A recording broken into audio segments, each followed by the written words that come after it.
And Brussels routes. While the Scottish airline Flyglobespan has collapsed with the loss of 800 jobs. And British Airways continues to try to avoid its 12-day cabin crew strike. It's restarting talks with union officials and is waiting to find out whether the courts will grant it an injunction blocking the action. Well, for more on this, let's speak to the Financial Times aerospace correspondent, Pelita Clark. Pelita, a very good day to you.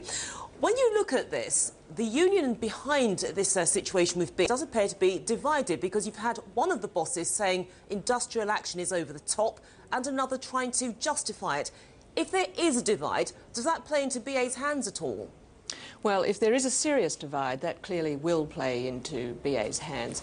I have to say, I don't know that we've seen a huge amount of firm evidence that there is a very strong division between the two. I did see that interview yesterday with Derek Simpson, who is one of the joint general secretaries, who did indeed say that he thought it was the 12 days was over the top and unusual. However, he was also clear that he felt that the union had to take that decision because of the intransigence of BA. But what is actually probably more clear is that there is starting to be divisions within cabin crew themselves who've been quite dismayed at the public anger that has been displayed towards them. Now, of course, we don't know whether this strike can go ahead because it really rests in the hands of the court. But if it does, apart from the fact it's damaging for the BA brand, what impact could it have on BA's pension deficit? And more to the point, could it potentially derail the merger with Iberia?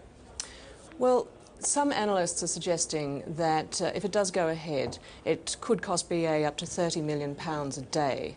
Others are suggesting that actually the figures will be quite a bit lower than that. BA's cash position is by no means as troublesome as some might...